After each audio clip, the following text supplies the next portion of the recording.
Hi, welcome to Revenue Marketing Television, the CMO Insights series. I'm your host, Jeff Pedowitz, President and CEO of the Pedowitz Group. Today, as our guest, we have Scott Horn, who's Chief Marketing Officer of 247.ai. Scott, welcome to the show. I'm glad to be here. Great. So what we do is we are a B2B2C company, and what we do is we use a combination of artificial intelligence, data sciences, and a SaaS platform as well as services to help large enterprises across every vertical industry automate customer acquisition and customer care. So we're the leading provider of enterprise chatbots, for example, with hundreds deployed around the world. And unlike a lot of other chatbots, we do conversational, transactional, personalized chatbots that can really handle a lot of complex interactions with consumers. I'm not sure just how much people realize how much chat has changed, and the difference between chat and a chat bot, and just really enabling all different kinds of conversations and allowing customers to get information faster. Describe a little bit kind of like the evolution, I guess, because we're all used to going to a website for the last 15 years and a chat comes up and we know that, but how is this different? Yeah, you bet. So the thing that's different is, first of all, a SaaS platform makes it possible to have a bunch of data that enables you to look at common industry journeys. So the example I always use is credit cards. Everybody, including you, Jeff, has several credit card transactions they run with their company. I lost my card, I need to reset my password, want to dispute a charge. And once you automate those, you understand how to recognize the intent, which is what we do, automate those. For one, two, or three companies, it becomes a lot easier and cheaper and faster to automate it for companies 4 through whatever. So the thing we're seeing is that there's voice minutes and speech minutes, which we also do IVR systems, and we don't see those going down. But what we see is consumers now wanting to work in a variety of channels. So for example, we support channels like mobile apps, web chat, Facebook Messenger, Apple Business Chat, even Alexa and Google Assistant. For what I call virtual personal assistants. So we see that channel proliferation. And what we advise companies to do is if a consumer comes in a channel, try to help them in that channel, but you also want to introduce them gently to new channels that might be better for them. Okay. And are you incorporating your own product in your marketing mix in terms of how you go to market? We are. We don't really do quite exactly, sales chat, but for example, we use it internally. So one of the things we did is we created a chatbot to help sales and marketing internally. So when our salespeople have questions, we call it Yoda because it's internal. And when salespeople have questions about a product or where do I find this, or I need help on this vertical industry, healthcare or banking, we have a chatbot that we use internally. Which we continually update, because that is the thing about chatbots. New questions always come up. So we tune that. And so we've been running Yoda internally for about 2 years now, tuned it a number of times. In fact, we tune it continually because question new. So it really helps the salespeople with whatever they have, find product information, find vertical industry information, need to get help on a contract or an RFP. We run a lot of that through Yoda. So it's very, very helpful. So, you've carved out then good position in the marketplace. But tell us, what are some of the challenges you face with not just the product, but in going to market? Yeah, the thing that's interesting about our product is our sales are to enterprise and mid-market. So as I mentioned earlier, we serve the largest banks, airlines, hotels, multiple Blue Cross Blue Shield, retailers, insurance, pretty much everything, utilities. And because it's a complex system, so one of the things we do is we integrate with whatever systems our client has. A lot of them wrote their own CRM. They have their own flight reservation, hotel booking systems, insurance management, financial systems. And what we do to make the chatbots conversational and transactional is we integrate with all that. So it tends to be a long sale. It's a complex sale. Our sales are anywhere from 6 figures of annual contract value up through 8 figures.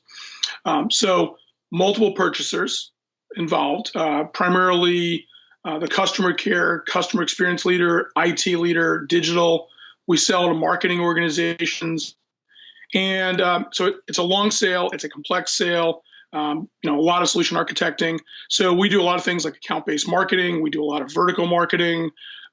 Given our, I'll say, customer acquisition cost, long-term value, we're willing to spend a bit more on customer acquisition costs than a lot of other companies because the long-term value of our customers is just so large.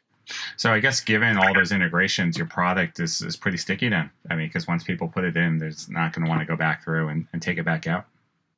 Yeah, I think that's true. We continually tune the product, so our focus is always on doing a really good job for our clients. We have clients who've been with us, over a decade, and one of the things that's really interesting is with our clients, we have multiple levers to help them optimize further. So, for example, there are customer journeys like the ones I mentioned, like lost my credit card, that we can automate that we might not have automated at the beginning. We can turn on features. We can also, even for things we're automating, continually look at how we optimize further as we, apply data sciences and, artificial intelligence to recognize additional intents. So it is sticky.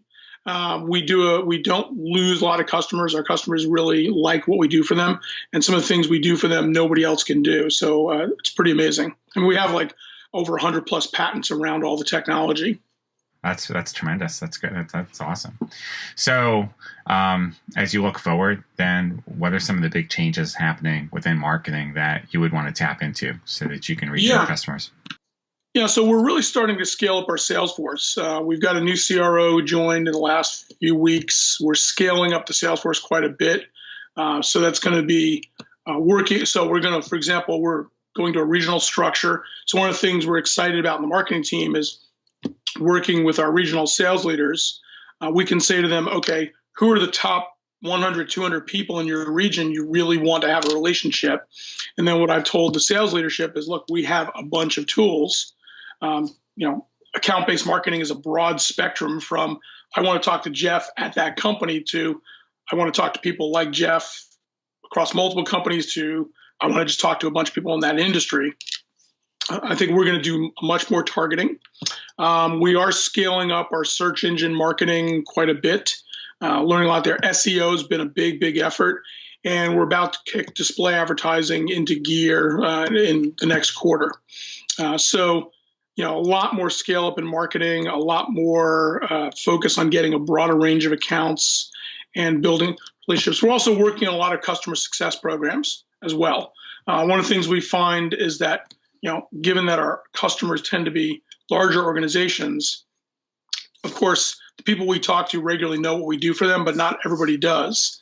And we want to make sure that as much of the people in our clients know what we're doing for them as we can. So you mentioned that you're going to be ramping up SEO. A lot of clients that we talk to are starting to become more cognizant of voice-driven search. Becoming an interactive web. So being on the first page isn't good enough anymore, right? You have to be first because there's not going to be any more display ads soon. It's just a conversation with Alexa or Google. So how does that factor into your strategy when you say that you're focusing more on getting found, I guess? Yeah, so for us, we continue to look at content marketing. What we've realized is we want to have more content besides pure product content. We need to actually have advisory things. So, for example, one of the things we do that's been very successful is we do a quarterly educational ebook. So we did an ebook that was purely an educational ebook on chatbots, and then we did a subsequent one that was for procurement organizations because we were starting to see a lot of RFPs and RFIs for chatbots. And what we realized is a lot of the organizations putting them together really weren't thinking through or hadn't been exposed to, hey, here's some considerations like, is it a simple question and answer bot or is it a conversational bot? How do you handle changes in the environment, new questions? So we're doing a lot of content marketing and combining that with our SEO strategy. Okay. I wanted to circle back to ABM because you mentioned it a couple of times. A lot of companies talk about ABM, but a lot of times that means, hey, Johnny, here's your top 20 accounts. You got a $2 million number, go get them. Describe more of what you're doing at your company. Are you truly getting marketing aligned with sales? I mean, does your team get quoted or is it measured on how much revenue you get? Oh, absolutely. Absolutely. So I'll start there. My top metric is my team in marketing is signed up to deliver 40% of the sales pipeline by revenue. We delivered 46% last year, which pretty stunning. Focused on that. We are very much a revenue-driven team. I run a marketing operations review every 2 weeks where we go through everything on pipeline. I also have our account development team, commonly called SDRs or BDRs. That's part of marketing, which my point of view is I think it works much better in marketing. With sales, we are really well aligned with sales, particularly with the new leadership. What I'd say is we're probably into version 3 or 4 of ABM, and we've learned a lot of things. I've mentioned this before. We are users of Engagio. We're big fans of that product. We use Salesforce and Marketo as well. One of the things we found in ABM is, you can't wait on the salespeople to tell you what to do in the account. So that's one thing. So you definitely need agreement with the sales team about, hey, you're going after these accounts. We want to work with you on those. And for us, it's fairly easy. We're going after the top 10 airlines, the top 10 banks, the top 10 insurers. And it's weird how far down the list we go.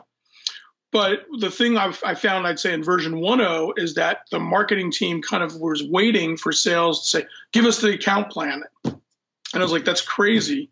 Why can't you investigate the accounts as much? So we did a lot of training within marketing.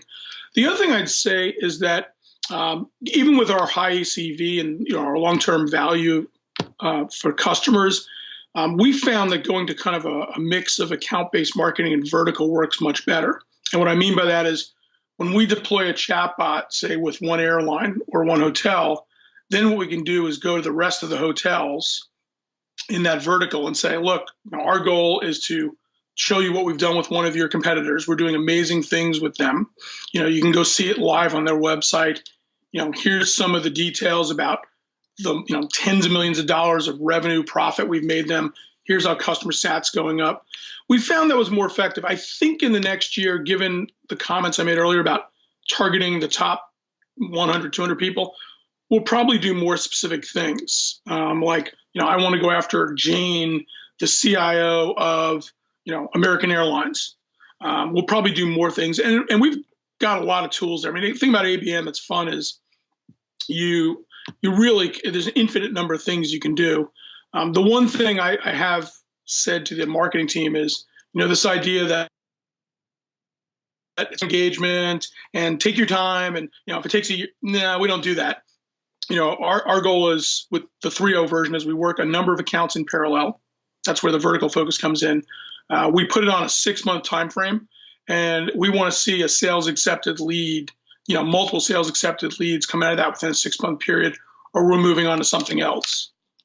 I mean, we'll keep nurturing them. Well, especially then, I guess especially with a longer sales cycle, you need to see the movement on the leads, right, to see if what you're doing is working, because that's going to be indicative of the future state progress, right? Yeah, the thing I was going to say is we always, across all customers in our database who have opted in, we have an ongoing set of content nurturing. Attend a webinar. Here's a new ebook. ABM is kind of a layer on top of that. So, I think a lot of people, at least what I've observed from talking to CMOs and marketing leaders in the community, is I think people tend to look at it as all or nothing. It's not all or nothing. We've always got this. It doesn't have to be. We've always got this nurturing going on continually. And ABM is an additive level on top of that where we do some extra things.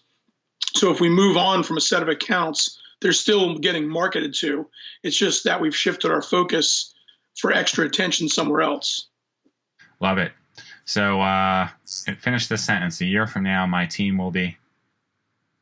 A year from now, my team will be actually larger and even more focused on selling, because we'll have sold a lot of new customers. And so I think if I think forward a year, sorry, it's one sentence. If I think forward a year, I think we'll be much more well known in the industry and in other industries, because we'll have raised our profile quite a bit. All right. Very well said. Love what you're doing over there at 24/7. Thank you so much for spending the time with us today, Scott. Great. Thanks a lot, Jeff. I really appreciate it. You bet.